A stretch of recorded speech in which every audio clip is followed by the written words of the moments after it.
I believe that this nation should commit itself to achieving the goal, before this decade is out, of landing a man on the moon and returning him safely to the Earth. No single space project in this period will be more impressive to mankind or more important for the long-range exploration of space. All engine running. Liftoff. We have a liftoff. 42 minutes past the hour. Liftoff on Apollo 11.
The spectacular launch of Apollo 11 in 1969 seemed a noble expression of the full potential of rational human scientific reasoning. The apparent success of that first manned lunar flight also established a profound measure of public pride and confidence in the stalwart dedication and integrity of the men and women employed by America's first civilian space agency, the National Aeronautics and Space Administration, NASA. In 1969, no human endeavor could have appeared more far removed from primitive superstitions and ancient occult mysticism than our National Space Agency, an agency whose rocketry success was solidly grounded in precise mathematical logic and practical technological rationality. And yet, while a decade of NASA's spaceflight wizardry enthralled a nation of television viewers almost nightly, the truth of NASA's deeply dark, occult origins was discreetly hidden from public awareness. Origins linked, perhaps, to the most wicked of occult practitioners in modern history. None other than self-proclaimed Satanist Aleister Crowley himself.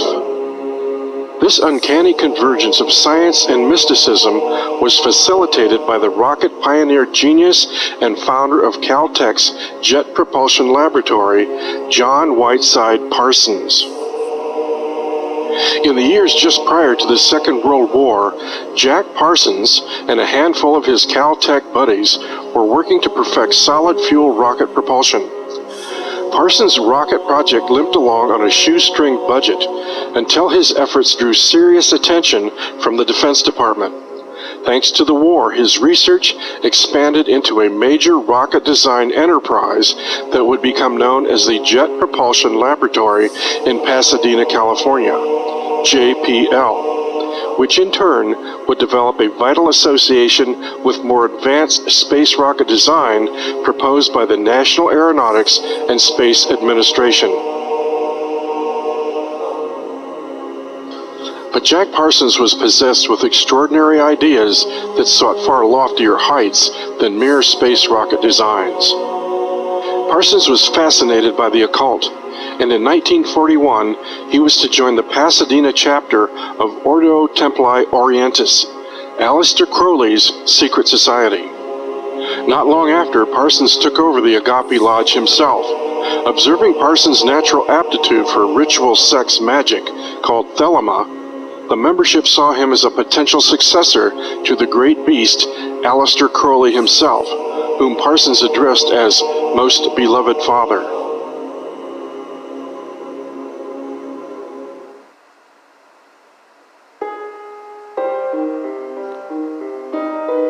Born on October 12, 1875 in Warwickshire, England, Aleister Crowley was an English occultist, ceremonial magician, poet, painter, novelist, and mountaineer.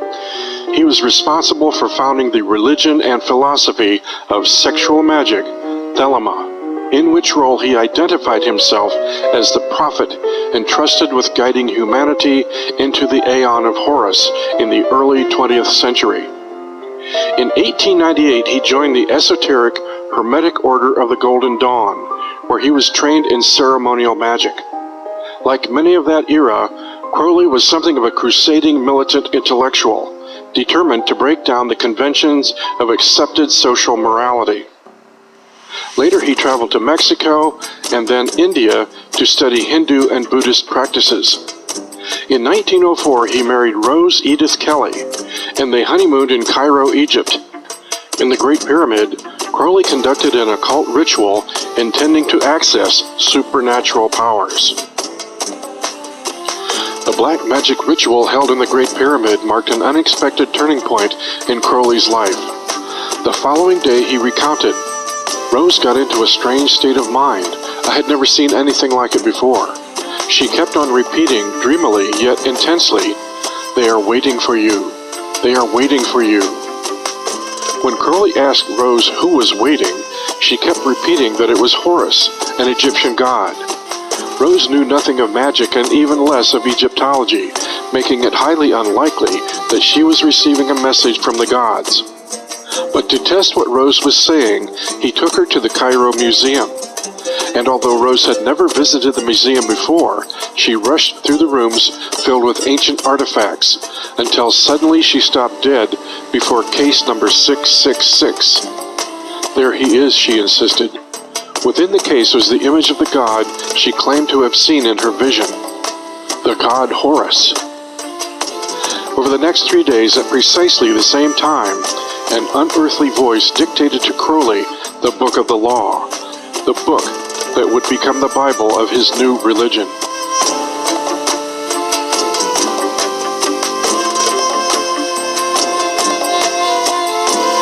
Following their fateful ritual in the Great Pyramid, Crowley's wife Rose mysteriously proclaimed that the equinox of the gods has come. The alleged superhuman intelligence contacted by Aleister Crowley during his visit to Egypt was named Aiwass, who declared, "I am a god of war and vengeance," and then dictated to Crowley a work called the Book of the Law, which prophesied wars and revolutions leading to the collapse of Christian civilizations and the dawn of the Aeon of Horus. Crowley's Bible also proclaims the law of Thelema, usually summed up in 3 mantra-like verses. "Do what thou wilt shall be the whole of the law. Love is the law, love under will. And every man and every woman is a star." According to another Crowley student, Kenneth Grant, Aiwass is an extraterrestrial from Sirius, the stellar representation of the Egyptian goddess Isis. Years later, from January through March of 1918, Crowley began another series of sexual magic ceremonies in New York City called the Amalantra Workings, in a Central Park West apartment to intentionally open a portal of entry allowing demonic and other similar entities a passageway to access our earthly world reality.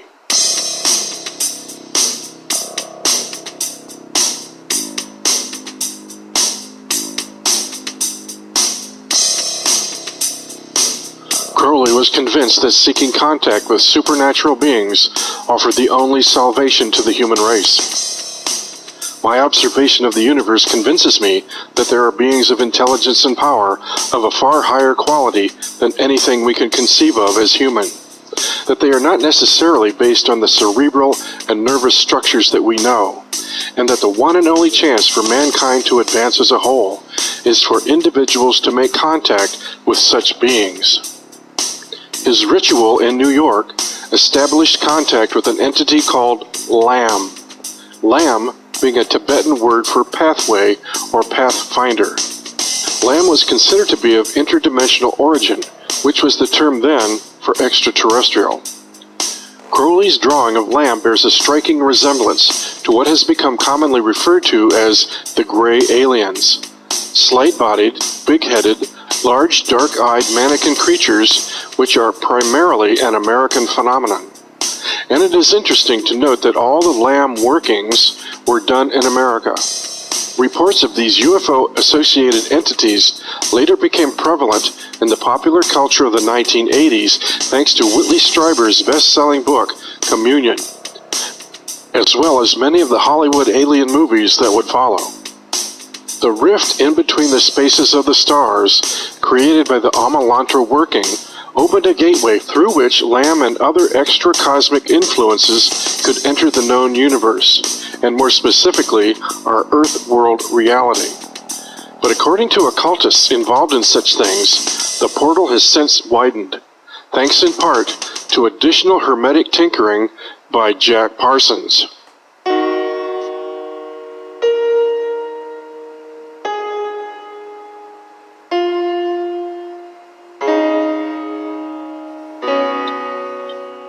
By 1945, Jack Parsons was high priest of Crowley's Agape Lodge in Pasadena, where he was joined by L. Ron Hubbard, later founder of Scientology.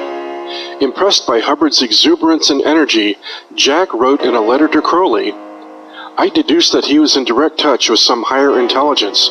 He is the most thelemic person I have ever met, and is in complete accord with our principles." He was soon initiated into the secrets of the Ordo Templi Orientis and made Parsons' magical partner. Together, Parsons and Hubbard hatched a sordid sex magic scheme called Babylon Working to bring forth the Antichrist and Apocalypse. Babylon meaning Gateway of the Gods. But even Crowley expressed his misgivings about this project, stating in a letter, "Apparently Parsons and Hubbard, or somebody, is producing a moonchild. I get fairly frantic when I contemplate the idiocy of these louts." A moonchild is a human vehicle for a demon seed, not unlike Rosemary's Baby. From the diaries of the participants, it was also clear that they were not as adept as Crowley in the closings of portals. What their amateur efforts may have accomplished was the drastic enlargement and ripping of an existing magical portal, and the subsequent non-closure of it. Perhaps the rip they created was not possible to close. In any event, the modern UFO era began exactly a year and a half later, on June 24, 1947, with Kenneth Arnold's sighting over the Cascade Mountains in Washington State, as well as the UFO crash at Roswell, New Mexico.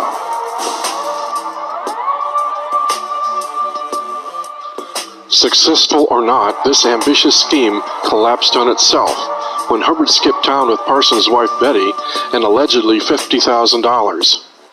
Later, Hubbard claimed he was operating on orders from the Navy to break up the black magic cult at JPL. But despite their lofty hermetic ambitions, the lives of Crowley, Parsons, and Hubbard all came to tragic ends. Aleister Crowley died a destitute heroin addict in 1947. In June of 1952, Jack Parsons was killed in what was claimed to be an accidental explosion in his home laboratory. The FBI quickly moved in and mysteriously seized all his records and notes, which remain classified to this day. And L. Ron Hubbard died of a stroke in 1986.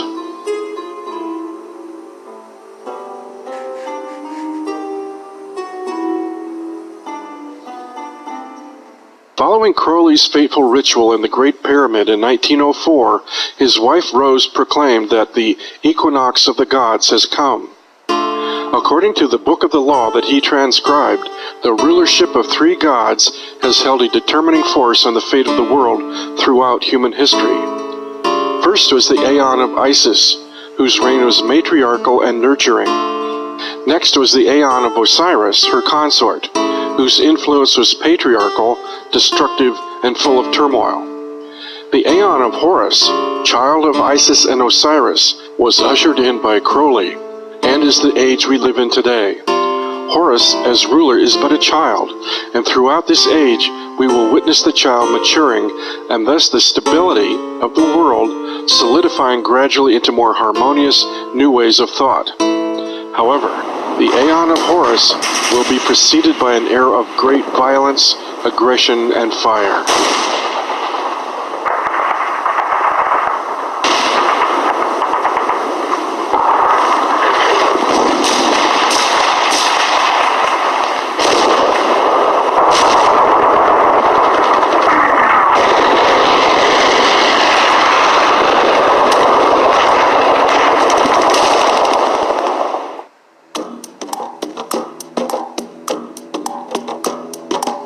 Shall we simply dismiss Crowley and Parsons as an eccentric pair of lecherous crackpots? Or have higher initiates within secret society operations recognized that certain profound revelations might be gleaned from their magical workings?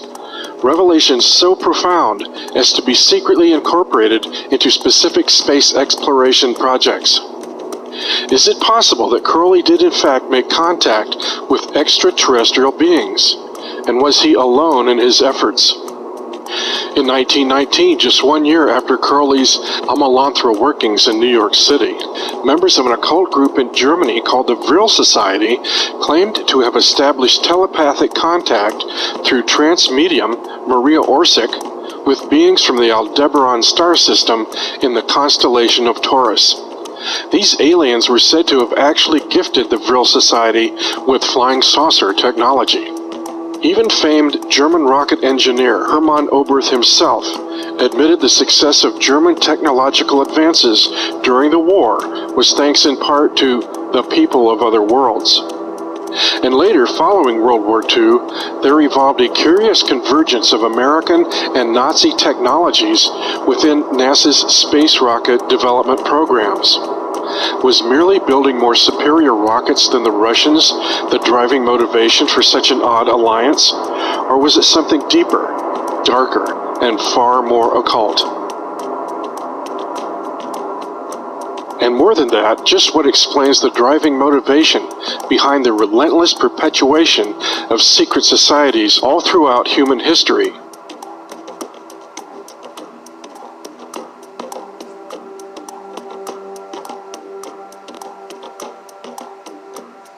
Crowley's main goal of practicing Western magic was to advance humanity by contact with higher intelligence, either by calling them down or by traveling to their planet. Crowley believed contact with these higher intelligences was attainable by becoming one with them, that is, by metamorphing into man-gods or supermen. This goal was attainable through the ancient systems of Hebrew and Babylonian Kabbalah and other forms of metaphysical science.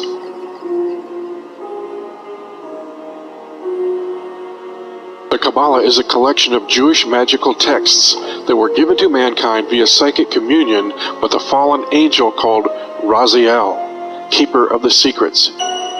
Raziel is one of the fallen angels that served the light bringer Lucifer. The Kabbalah gives Kabbalists a roadmap called the Tree of Life, which explains how to invoke and communicate with a pantheon of powerful spirits. The magical information in the Kabbalah originates from Babylon and ancient Egypt at the time of the pharaohs. The Holy Grail sought by the Knights Templar in the secret chambers under Solomon's temple was not gold and treasures. It was instead the Hebrew Kabbalistic text itself, which contains secret alchemical codes with which physical matter can be transformed molecule by molecule by the use of incantations of ancient Hebrew letters and numbers. The secret codes to gain mastery over the illusory nature of reality itself. This was the heart of Crowley's ritual magic, as well as Freemasonry's.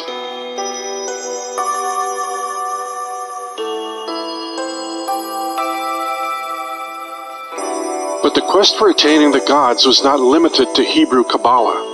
A powerful impulse to access its supernatural roots appeared in Germany after the turn of the 20th century.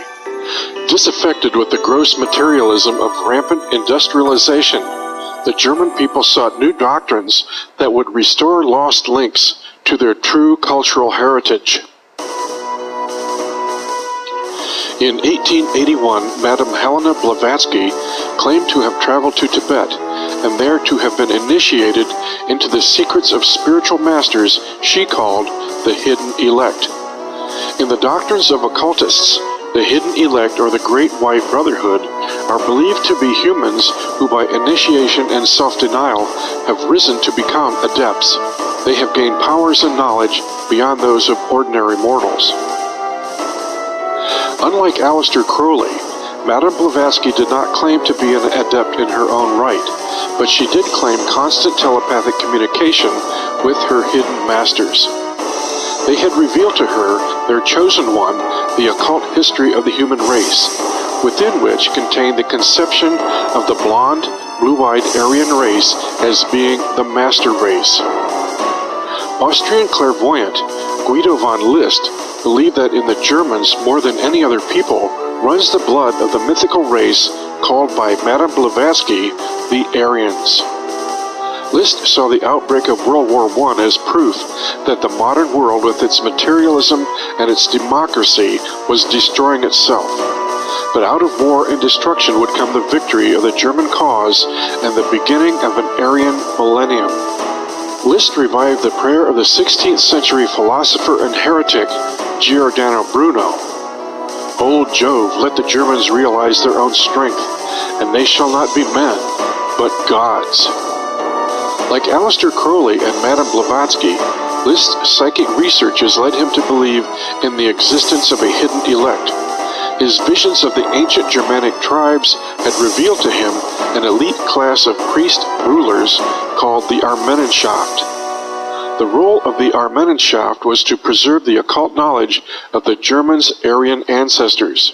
List claimed that the imposition of Christianity on the Teutonic tribes and the persecution of the followers of the old religion forced the Armenenschaft to continue its traditions in secret. Their law had lived on in the rituals and symbols of a network of secret societies. The store of occult knowledge had been preserved down the centuries by Freemasons, Rosicrucians, and chivalrous orders of the Knights Templar. With the rise of National Socialism in Germany, Hitler's deputy Heinrich Himmler formed a new occult order of Teutonic Knights out of the Armenenschaft, which became the Nazi SS, a powerful secret society that would eventually claim German rocket design genius Werner von Braun as one of its members. After World War II, thanks to Operation Paperclip, von Braun and virtually his entire Nazi V-2 rocket design staff were repatriated into America's space rocket program, where they would continue to pursue their own secret space exploration ambitions.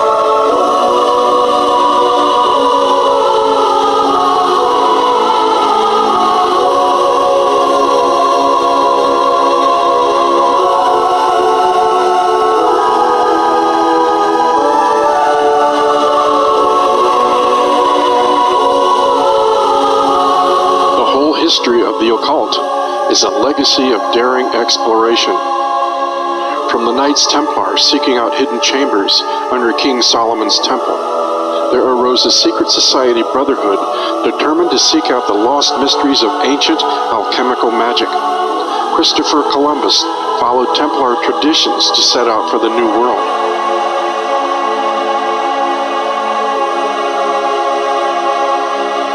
Even the colonies fighting for existence in early America were a free Masonic enterprise. As well, the daring explorations of Freemasons Lewis and Clark opened North America for pioneer settlement. More recently, daring 33-degree Freemason Admiral Richard E. Byrd and his pilot Bernd Balkan in 1928 dropped Masonic flags on both the North and South Poles. Balkan even added his shrine Fez. In the Antarctic expedition of 1933, 60 of its 82 members were Freemasons, and on February 5, 1935, Byrd established the first Masonic Antarctic Lodge, number 777 of the New Zealand Constitution. Rare mention is given to the fact that in late 1938, just before World War II, Admiral Richard E. Byrd visited Hamburg, Germany, and was invited to participate in the pending Nazi Neuschwabenland Antarctic expedition. Despite his great expertise with polar exploration, Byrd declined the German invitation. However, in 1947, a United States Navy task force under his command was dispatched to the Antarctic for the alleged purpose of mapping the pole. Was this subtle evidence of a competition between German and American secret societies to rediscover Atlantis under the South Polar ice? In 1969, assuming the Apollo 11 astronauts actually landed on the moon, while Neil Armstrong hopped about on his moonwalk, 32nd degree Freemason astronaut Buzz Aldrin was performing a solemn Masonic ritual to honor Isis inside the lunar module.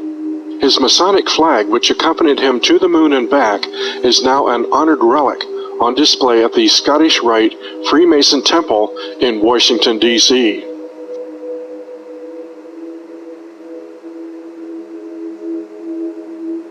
The Holy Grail, sought by secret societies and contained within Kabbalah or Middle Eastern Babylonian magic, was mastery over materia prima, the very fabric of time and space. And it is this key fragment of lost esoteric technologies, the hermetic secret of materia prima, that has been preserved by ancient priesthoods and after many centuries passed on as the occult alchemy or practical magic still utilized by modern secret societies today. Common occult symbols variously represent materia prima, or the unseen hyperdimensional physics that drives our physical reality. The hexagram, far more than the representation of Judaism, is symbolic of the spinning tetrahedron. Even the swastika is a stylized representation of spinning torsion physics. The age-old alchemical quest has been to steal materia prima down from heaven and capture it in material form within this world's three-dimensional existence. Could this be the secret motivation behind particular NASA projects? Is it conceivable that high initiates within NASA had been made aware from certain Aleister Crowley channelings that specific artifacts existed on the Moon, Mars, and even Venus that were essential components for the continued advancement of this hermetic understanding and alchemical mastery? That the alchemical Holy Grail lies just beyond our grasp on the Moon or Mars?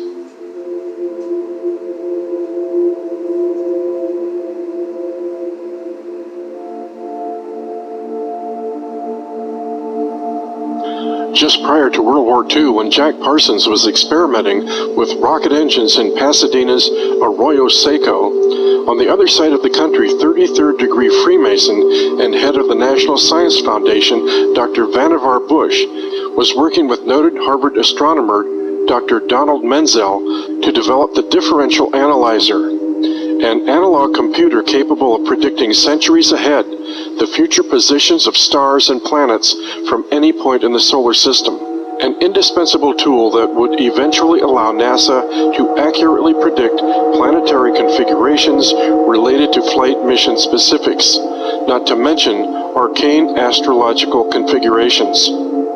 Curiously, following the Roswell UFO crash in 1947, both Drs. Vannevar Bush and Donald Menzel were to figure prominently as major players on President Truman's top-secret Magic 12 UFO investigation team. By 1958, the distinctly civilian National Aeronautics and Space Administration, NASA, was born with ambitious plans for both manned and unmanned space exploration missions. Having studied the potential social ramifications of such projects, the Brookings Institution filed a report in 1960 entitled Proposed Studies on the Implications of Peaceful Space Activities for Human Affairs. This report cautioned that anthropological files contain many examples of societies sure of their place in the universe which have disintegrated when they had to associate with previously unfamiliar societies espousing different ideas and different life ways. Thus, to avoid social disintegration, The Brookings Report recommended that discovery of any extraterrestrial life forms or their artifacts might be wisely withheld from general public disclosure. However, the report curiously made specific reference to the Moon, Mars, and Venus as being possible repositories for such extraterrestrial artifacts, almost as if knowledge of the existence of such artifacts had already been established and specifically targeted for recovery. Thus, considering the profound influence of Aleister Crowley over Jack Parsons at the inception of JPL, the Jet Propulsion Lab in Pasadena, and its subsequent intrinsic association with the National Aeronautics and Space Administration, NASA, do we dare surmise that major space exploration projects have been deeply influenced, if not directed, by Crowley's alleged associations with extraterrestrial or extra-dimensional entities? As early as 1918, Crowley's aliens revealed the existence of tantalizing artifacts on Mars.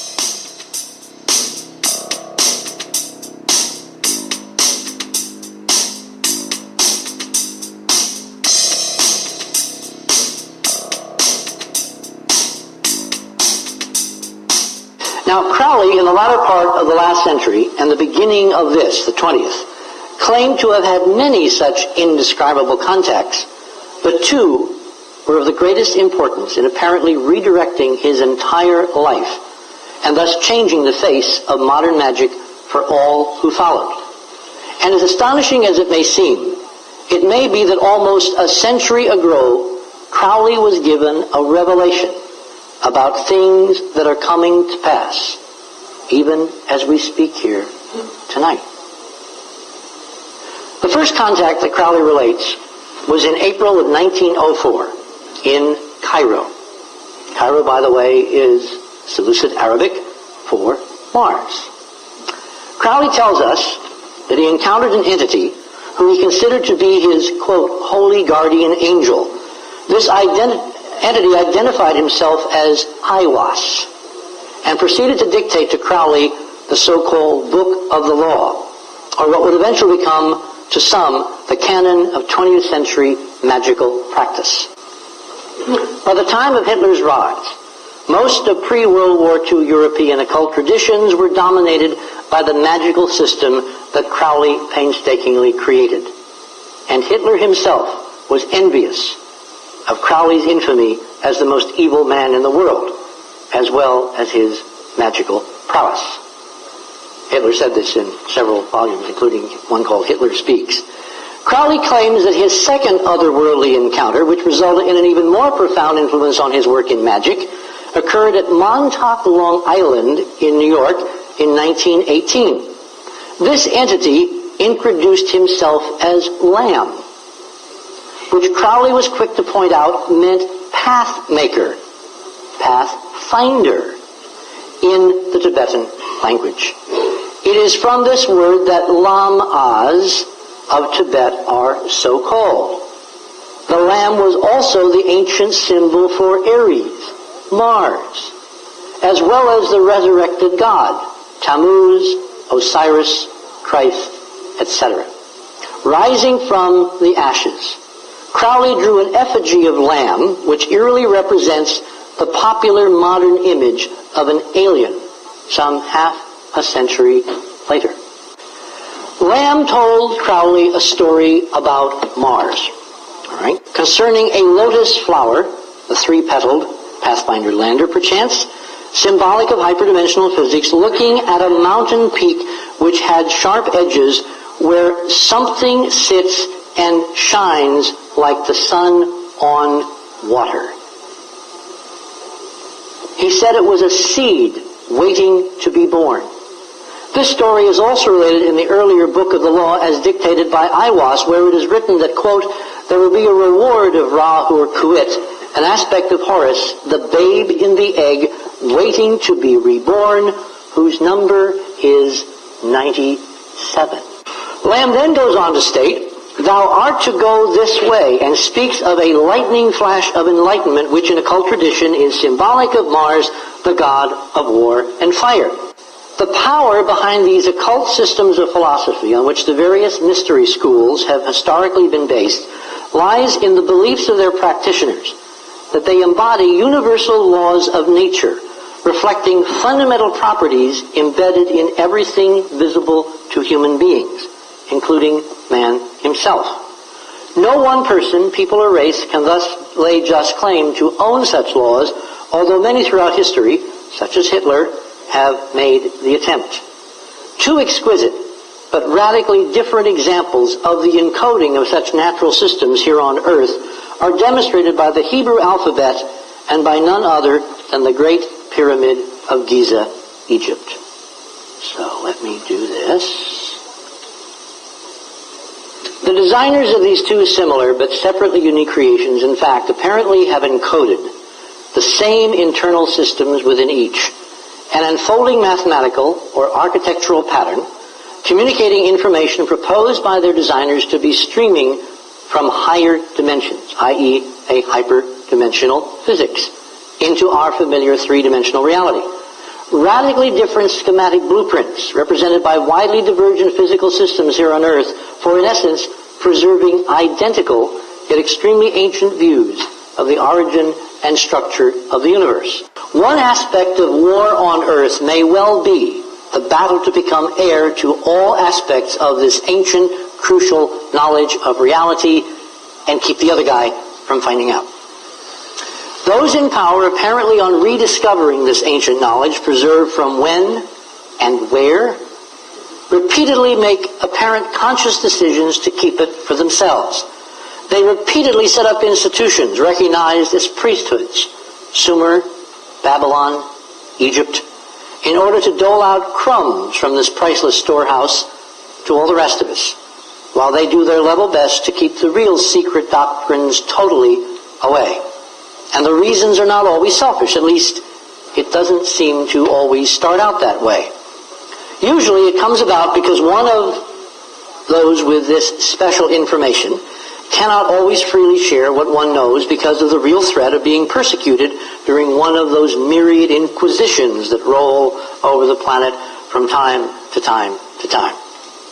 However, even when it becomes safe to reveal such knowledge without fear of persecution, as when democracies eventually arise, the withholding of such knowledge by a chosen few seems to have become the prime objective for reasons based on arrogance, patriarchy, and discrimination by the chosen. There is also a belief within the mystery schools themselves that true understanding and evolution can only come about through proper cultivation and innate revelation brought about by symbolism and a consistent array of subtle images and themes. This process is supposed to enable the individual to reveal the bigger picture from within. It appears that this methodology for revealing long secret information is currently taking place at many levels in society, imperiled by those with the foregoing view. Thus, simultaneous with the controllers, there may also exist a few benevolent efforts, truly benevolent efforts, to leak images and paint pictures in a way that those with eyes will see. Is this possibly why we're getting this incredible information about Mars out of JPL, even as they lie at all these press conferences? I mean, I would like to think so. I would really like to think that there is a counterforce. That we've got allies up there, and whatever their long-term agenda, their short-term agenda appears to be to give us the tools to fight back, to face lies with truth.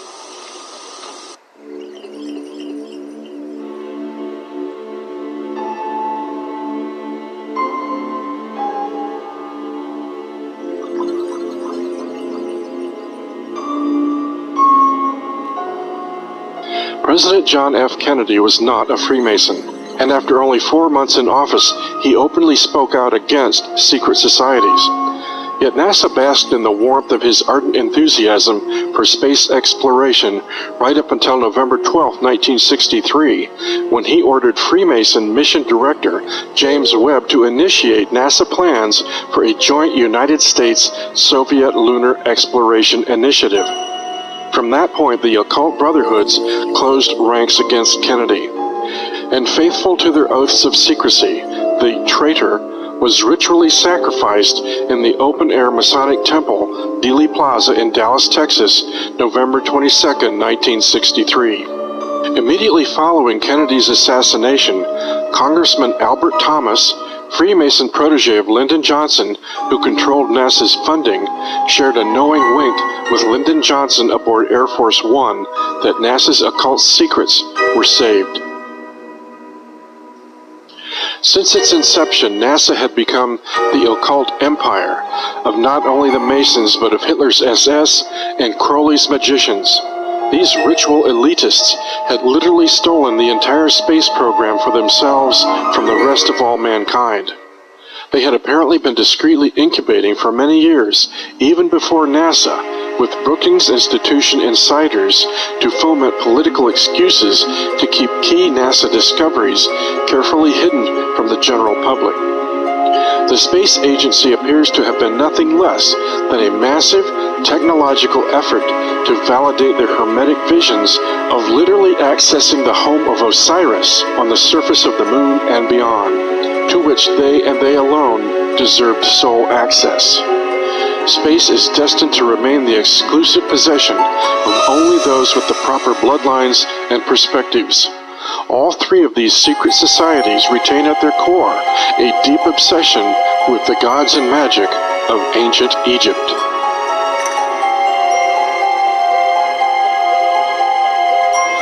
Thus, it should not be surprising to discover that the sole individual responsible for selection of the Apollo landing sites was himself an Egyptian.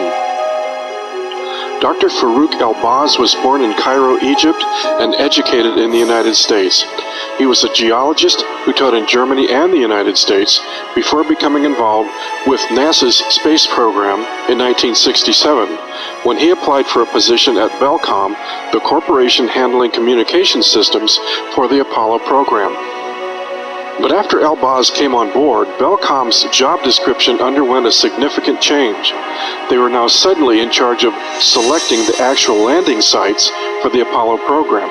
In fact, El-Baz was solely in charge of the site selection process.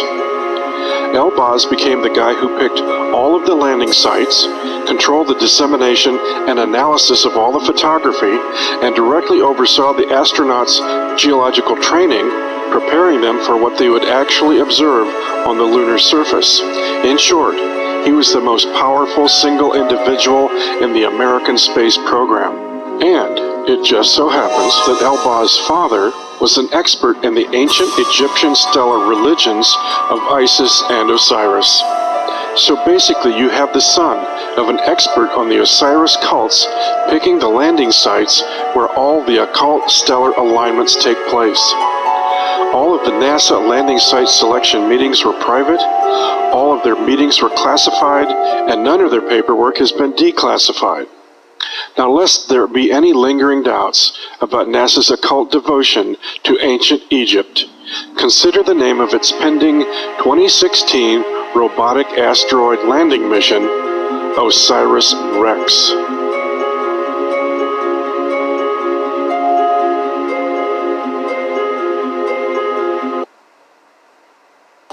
When I was talking with the gentleman from Belcom, and we were discussing the lie, everything he was telling me was different from what we were being told was the truth. And at one point I asked him, I said, man, you guys, you lied about a lot, didn't you? And instantly he said, no, we didn't lie about certain things. We lied about everything. None of it was true.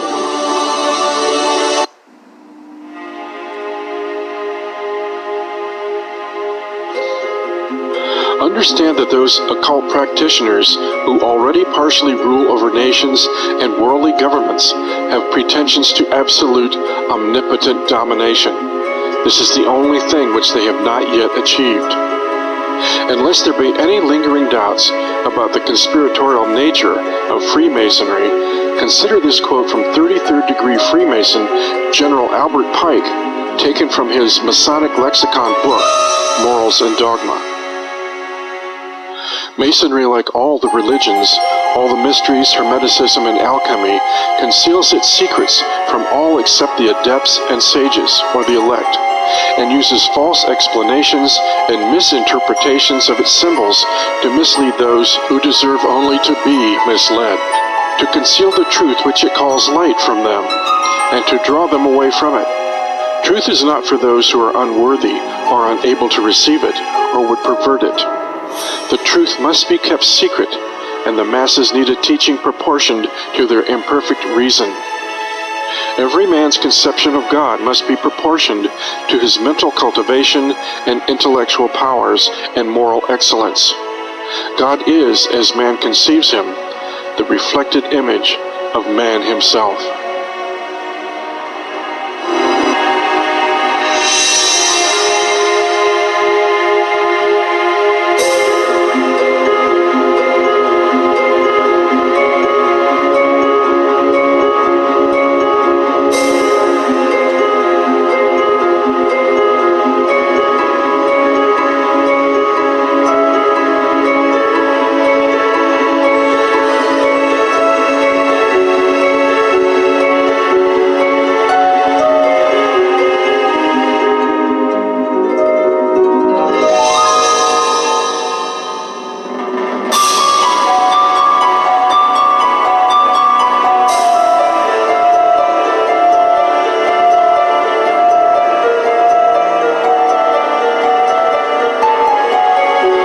More than 50 years, the UFO enigma has been thoroughly established in the popular media as being evidence of visitation by intelligent, off-planet life forms. That these are physical beings that inhabit far distant alien planets from within our own galaxy or possibly even beyond. Acceptance of this theory gives one at least a general sense of comforting remoteness to such alien life forms that, yes, their visitations may be random and unpredictable, but less threatening since they live so far away. However, given the extremely narrow limitations of our human five-sense perceptions, to assume such mysterious entities have the same physical limitations as we do might be very hazardous. Modern quantum physics is just beginning to confirm what was common knowledge to ancient alchemists, that we exist in an ocean of energy that they called ether, and that this ether permeating our world also reaches out even unto the stars. As well, the ancient alchemists fully understood that this etheric realm was vastly inhabited, and at least some of these entities, assumed by modern materialistic society to be remote extraterrestrials, are really non-physical spirit entities no more distant than our own living rooms. Of course, over the centuries, this knowledge of the etheric has been systematically removed from the general population and preserved in occult teachings for only the worthy high initiates of powerful secret societies. Actually, ancient shamanic adepts were skilled in communicating with the denizens of unseen worlds centuries before radio telescopes were even thought of. In fact, the rise of the so-called Age of Enlightenment and the advent of scientific thought may have been a clever alchemical deceit designed to inspire obsessive materialism, thus distracting the mass public mind away from higher esoteric spiritual knowledge, knowledge jealously guarded for only the loftiest occult initiates.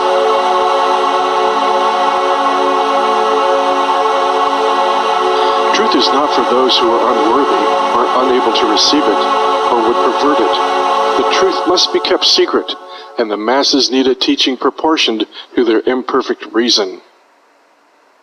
As such, perhaps the popular notion of alien abductions, heavily promoted by UFO research groups like MUFON, as well as the mass media, is also a deception proportioned for the imperfect reason of the unsuspecting public.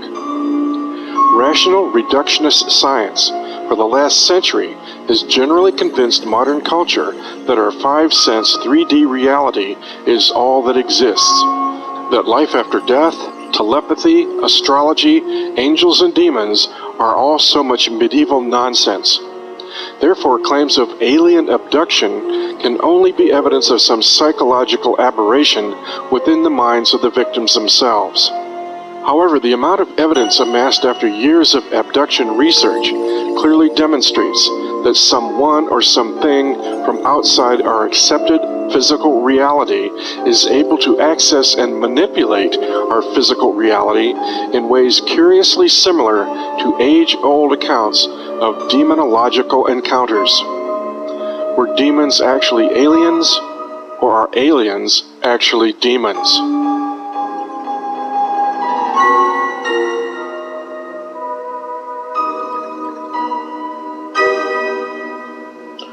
Demons are manifestly evil entities commonly understood to exist in a structured etheric hierarchy parallel to human physical reality.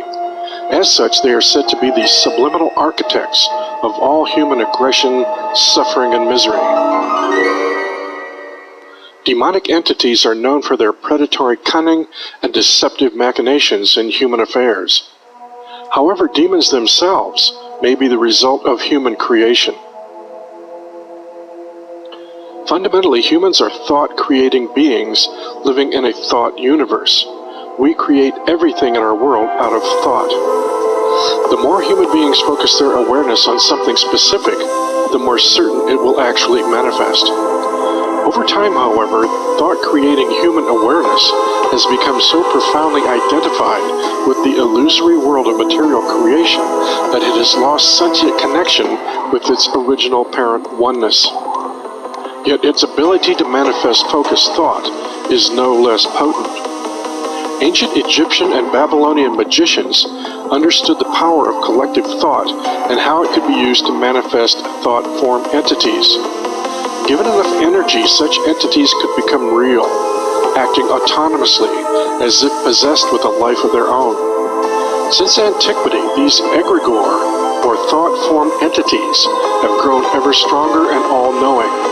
Occult sorcerers, through ceremonial magic, sought to control these entities in order to gain rare knowledge and supernatural powers.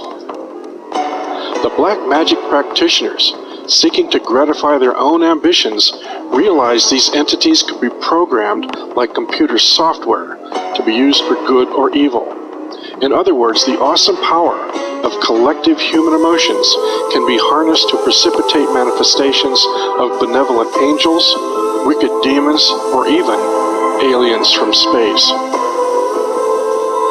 As well, the ancient traditions of accessing assistance from such powerful etheric entities are preserved and practiced by modern secret societies to this day. Satanists, the Dark Illuminati, the Black Magic Masters are able to conjure these denizens from hyperdimensional space to do their bidding.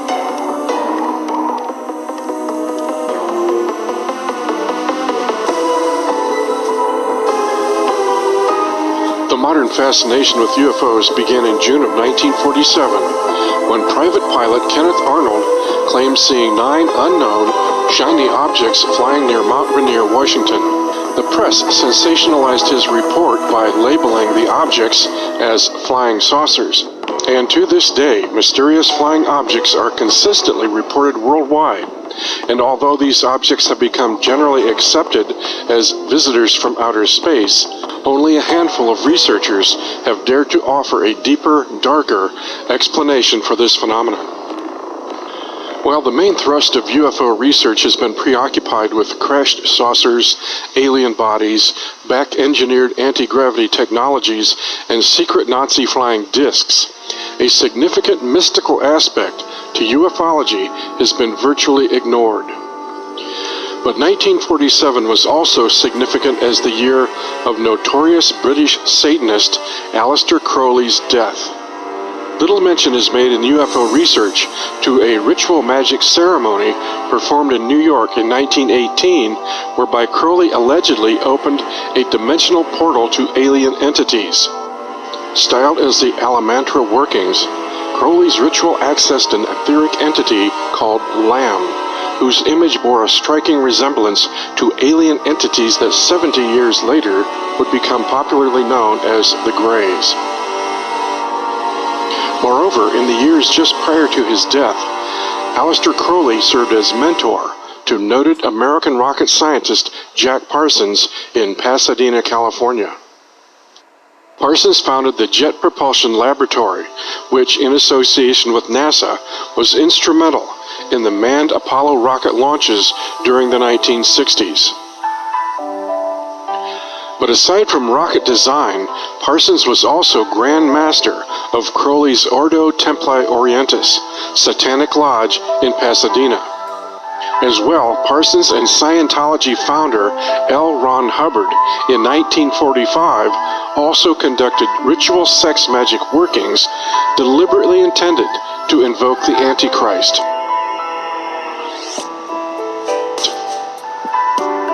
In June 1952, Jack Parsons died in a mysterious explosion at his Pasadena home, and just 1 month later, Washington, D.C. was besieged with a flight of UFOs. An innocuous coincidence? Perhaps.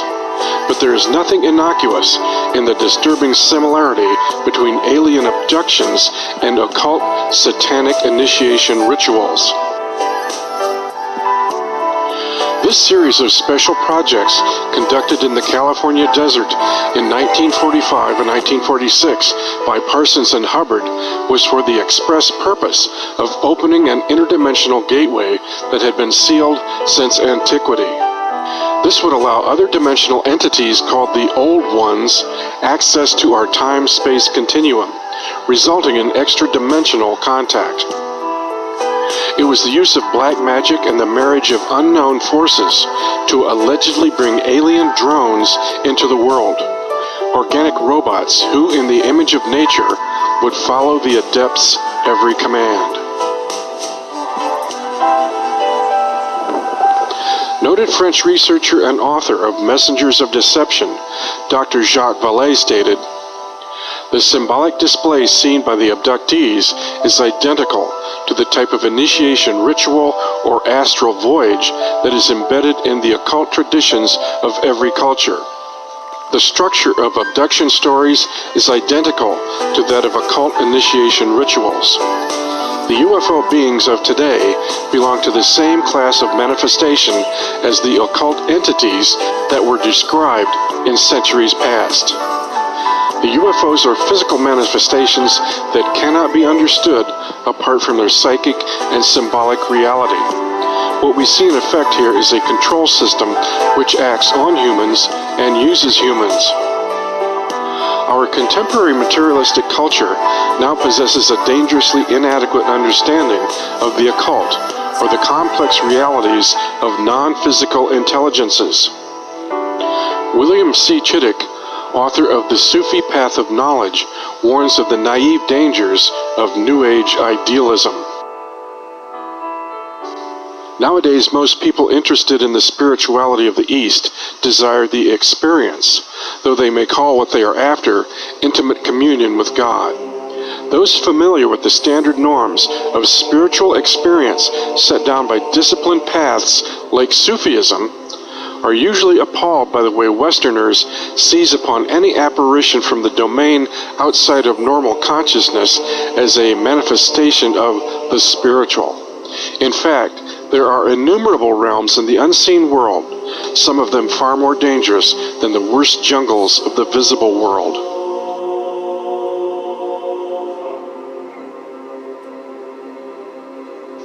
This general ignorance of non-physical realities easily serves dark magic practitioners who manipulate and deceive to serve their own purposes, or practitioners who themselves are manipulated by etheric entities that wish to access our physical reality.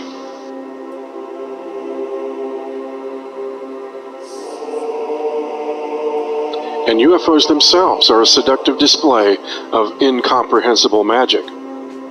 A general consensus seems to agree that UFOs are craft that possess the ability to appear as physical objects that simultaneously manipulate time and space so as to become invisible or perform maneuvers that defy our current understanding of physics and nature. But the darker side of this phenomena is the abduction scenario, reported by millions of people all over the world, regardless of time, race, culture, and upbringing.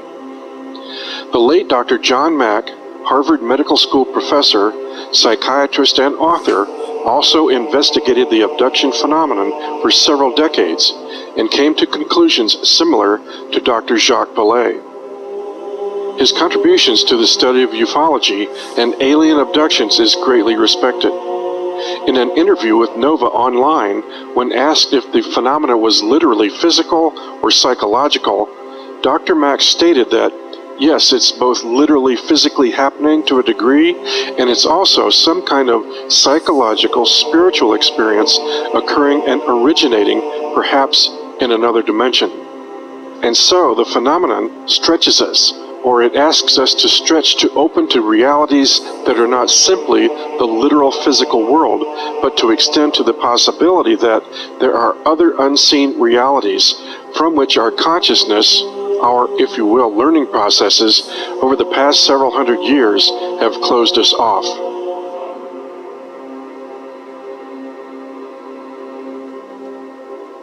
Author Whitley Strieber, in his classic account of an alien encounter from his book Communion, records his experience with these entities by stating, "I became entirely given over to extreme dread.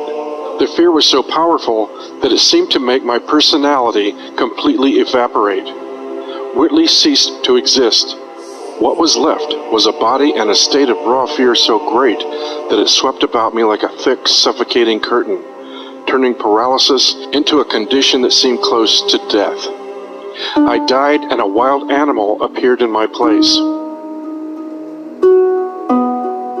Then, in his subsequent book, Transformation, the Breakthrough, he delves deeper into the abduction experience, stating, "Increasingly, I felt as if I were entering a struggle that might even be more than life and death. It might be a struggle for my soul, my essence, or whatever part of me might have reference to the eternal. There are worse things than death, I suspected. So far, the word demon had never been spoken among the scientists and doctors who were working with me. Alone at night, I worried about the legendary cunning of demons. At the very least, I was going stark raving mad." And within the pages of Transformation, he further observed, "I felt an absolutely indescribable sense of menace. It was hell on earth to be there in the presence of these entities, and yet I couldn't move, couldn't cry out, couldn't get away. I'd lay as still as death, suffering inner agonies. Whatever was there seemed so monstrously ugly, so filthy and dark and sinister. Of course they were demons. They had to be. And they were here and I couldn't get away."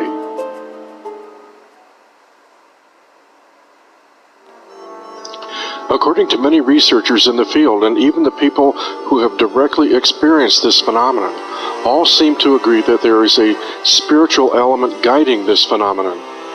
It is clear that there is a metaphysical nature to the UFOs and the alien abductions themselves. Furthermore, the startling similarities between this phenomena and the occult and other historical, mythological accounts of direct contact with demonic entities should be alarming.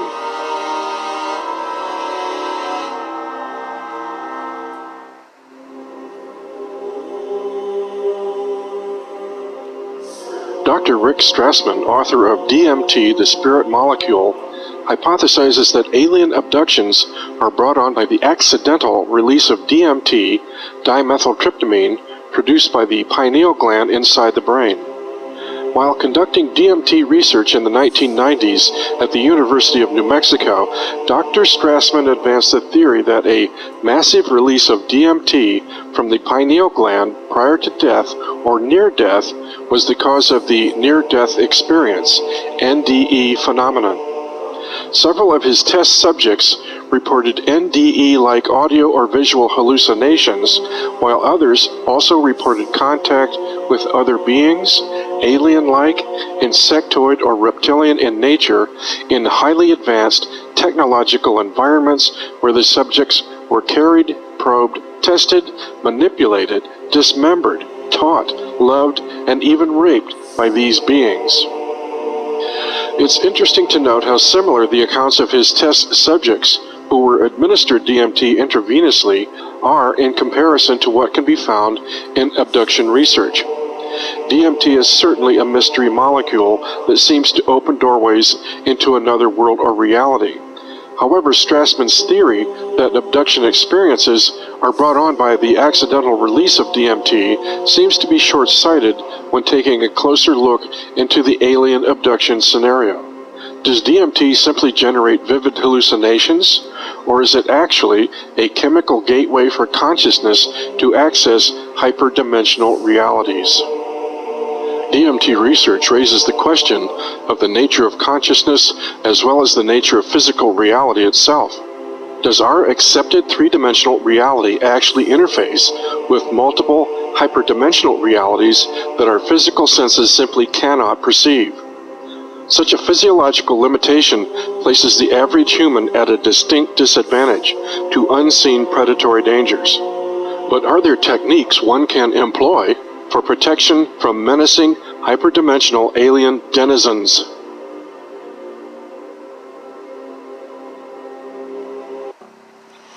In point of fact, certain abductees have successfully terminated their abduction experience by calling out to Jesus for assistance. This is important considering that certain higher spiritual forces also exist. As well, there is power in specific sounds. The name Jesus was created by the Greeks to have high vibrational energy.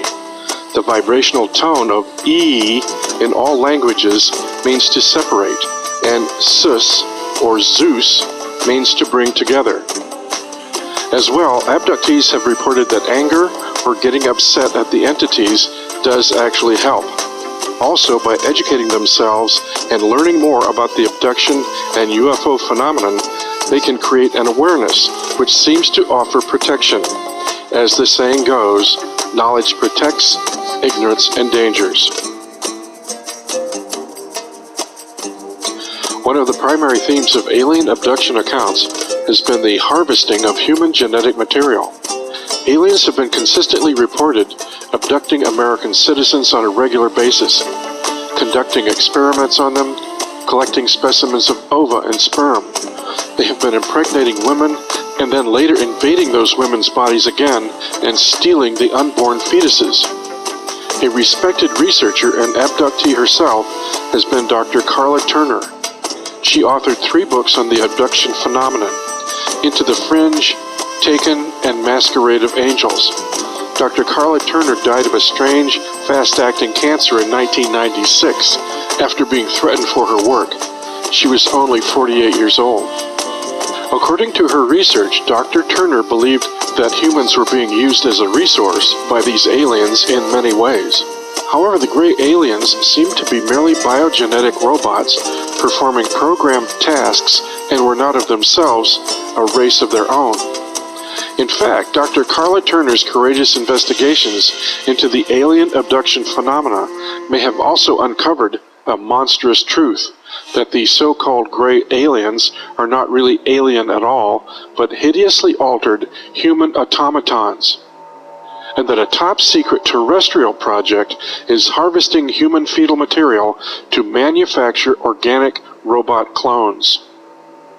She stated, "Some abductees report being told or shown the small gray workers are mass-produced android robots, not soul-bearing individuals, and thus not alive as we understand the term.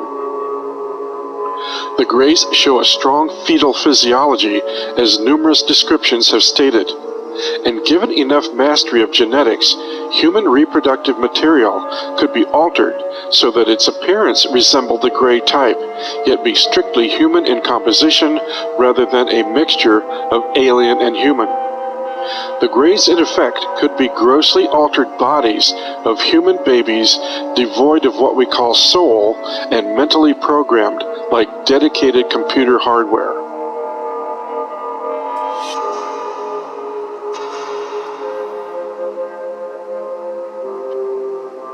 Even Colonel Philip Corso, author of the book The Day After Roswell, admitted that the recovered bodies from the Roswell UFO crash were biological robots.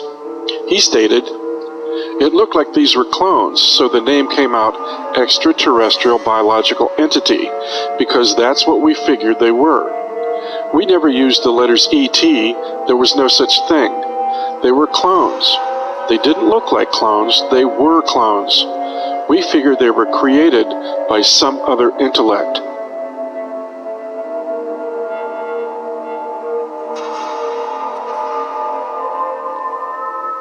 Dr. Stephen Greer has gained high-profile notoriety by organizing the Disclosure Initiative to raise public awareness of the UFO issue. Yet while Greer publicly lobbies to convince us that all extraterrestrial aliens are benevolent, enlightened beings here to spiritually advance corrupt humanity, he publicly admitted knowledge of top-secret government projects whereby demonic astral entities can be materialized into our 3D reality using sophisticated electromagnetic technologies. In a Project Camelot interview with Dr. Greer in July of 2009, he stated, "I have had more than a dozen people who have worked in facilities in Dulce, New Mexico, and in Pine Gap, Australia, and other places where they have actually been growing the gray and reptilian species that people think are ETs, and that the people who have been in the projects think they're working alongside an alien, and they're not. They're absolutely what are called nanobiomachines. They are programmed life forms, and there is no question that such is going on."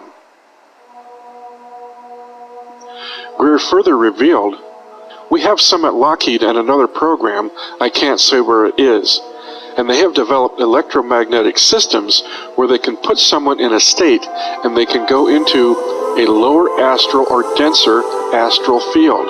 Some would call this demonic. And they can actually see beings and creatures there and bring them in three-dimensional and materialize them into flesh and blood through these electronics."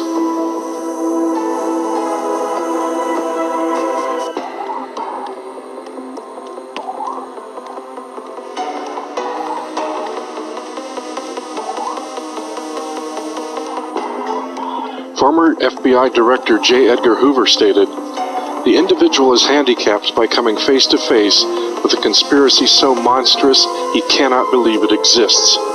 The American mind has simply not come to a realization of the evil which has been introduced into our midst. Demons don't just happen, they are deliberately invoked." In 1939, astrologer Wilhelm Wolff described a secret research program within Adolf Hitler's Third Reich with ambitions to combine sophisticated, high-tech military science with occult black magic, to harness not only natural but supernatural forces, all intellectual, natural, and supernatural sources of power, from modern technology to medieval black magic, and from the teachings of Pythagoras to the Faustian pentagram incantation, were to be exploited for the interests of final victory.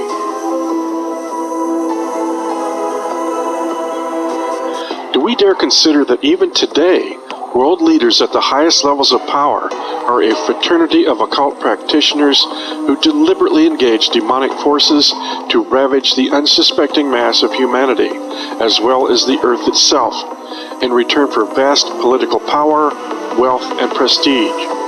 A blood covenant that dooms humanity to wholesale death and enslavement. There are cosmic rules of play that require humans en masse must give consent to their corrupt, oligarchical rulers in order for these demonic hyperdimensional entities to work with such rulers to advance their evil anti-human agenda. If true, this means that if humans withdraw consent en masse, these demonic entities cannot continue to advance their hideous agenda. Unfortunately, ignorance of this unholy agenda allows consent by default.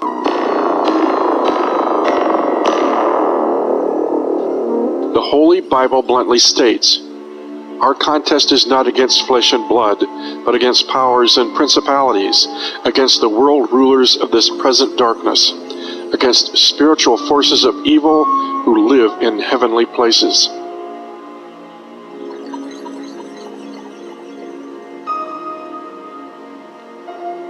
Charles Taze Russell, founder of Jehovah's Witness, prophesied that on October 2nd, 1914, the beginning of the end of humanity would commence with the emergence of the Antichrist, as foretold by the Book of Revelation.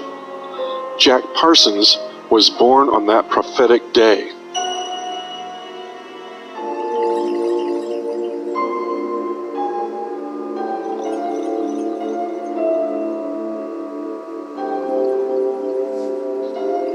Returning now to the story of famed rocket scientist Jack Parsons, it seems that he was himself involved in a demonic ritual to create a programmed life form. Parsons had a sex magic partner in the Ordo Templi Orientis Lodge named Marjorie Cameron. While staying with a friend in Hollywood, Marjorie confessed that she had been part of the Babylon working ritual. She said that it had been devised by Jack Parsons, L. Ron Hubbard, Aleister Crowley, and Manhattan Project scientists based at the Los Alamos Atomic Bomb Research Unit, headed by Jewish scientist Robert Oppenheimer. Marjorie confessed that during the Babylon working ritual, assisted by L. Ron Hubbard, Jack Parsons had sexually impregnated her at the point when the spirit of the Antichrist was bestowed upon him. Cameron Parsons had been made pregnant with the child of the Antichrist. On a 40-day pilgrimage in the Mojave Desert, the place where Area 51 now resides, Parsons summoned forth Babylon, the Scarlet Woman, the whore of the apocalypse, the consort of the great beast Satan. According to Hubbard, during the ritual he saw Parsons rip a hole in space-time and something flew in.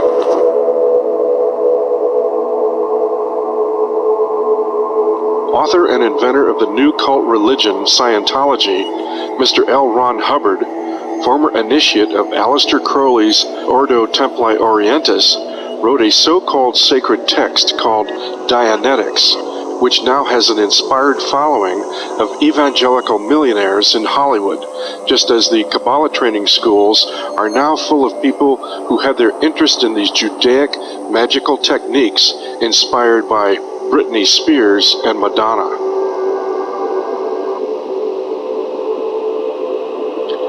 This giant Babylon working ritual saw Parsons, aided by his magical protege, L. Ron Hubbard, project their astral bodies into the dark abyss of Lucifer. 1948 saw George Bush Sr. baptized in the name of the demonic spirit Magog. That same year, Jack Parsons baptized himself as Valerian Armilas al-Dajjal, the Antichrist.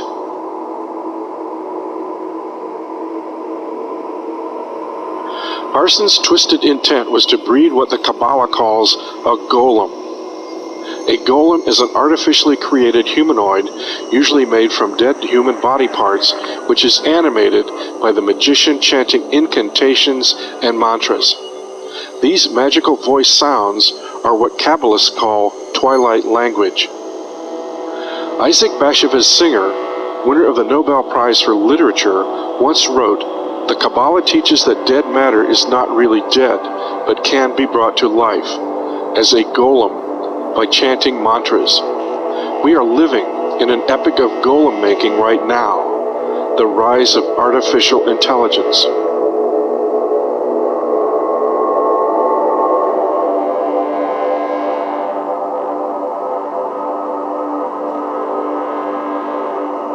Jack Parsons told his former master that the fetus of the golem was later extracted from the womb of Marjorie Cameron Parsons by government agents who delivered it to a special team at the Manhattan Project atomic bomb facility.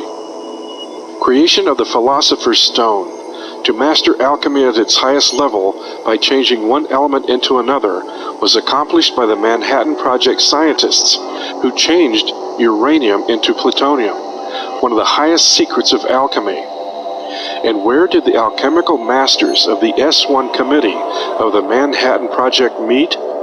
They brought their occult science talents together in the chalet at Bohemian Grove.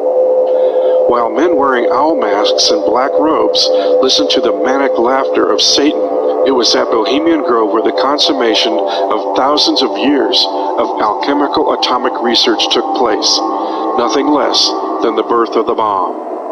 The power of the atom was harnessed by the United States Army's Manhattan Project during the war, and on July 16, 1945, in an act of wanton technological sorcery, that power was unleashed with the Trinity atomic bomb test in New Mexico. A group of American scientists led by Dr. J. Robert Oppenheimer gathered in a remote area of New Mexico at the 33rd parallel known as Jornada del Muerto, or Journey of Death. There at 5:29 a.m. on July 16, 1945, the military detonated the first ever atomic bomb.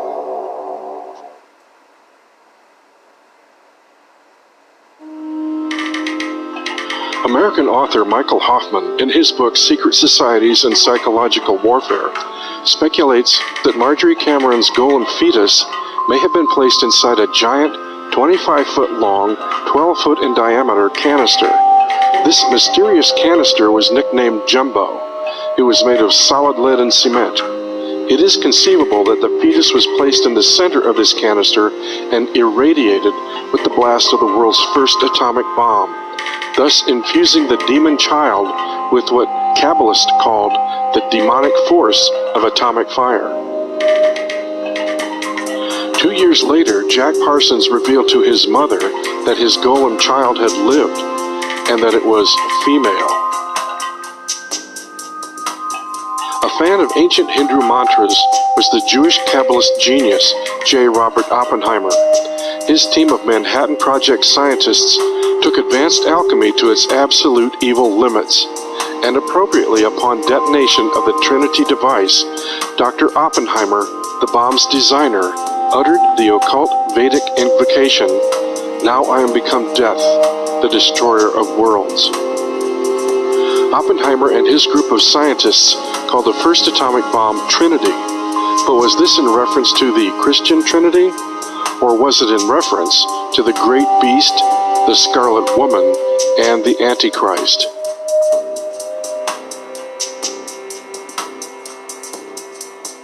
Had Aleister Crowley's Aeon of Thelema come to fruition?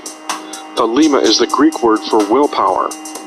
As Crowley predicted, it appears we are in the age of Thelema, where the whole of humanity is now at the mercy of the demons his black magic has unleashed. But Crowley's magic is not omnipotent. Humans are fully capable of engaging their own willpower to stop this abomination. More than mindless cattle, only capable of reacting and responding, we have forgotten that we are creatures of intention, of creation. If we can remember that, wake that up in ourselves, we have a chance. There is an invisible realm of real but unseen discarnate personalities. It is in these invisible realms that the elite seek their power. They commune with a populace of entities, many of which are malevolent and responsible for the pollution, wars, pestilence, and destruction on planet Earth. It is perhaps mankind's greatest challenge to stop Freemasons and black magicians from accessing these spirits of dark worship. We all have a role to play in the banishment of the satanic elite. You are either part of the problem or part of the solution.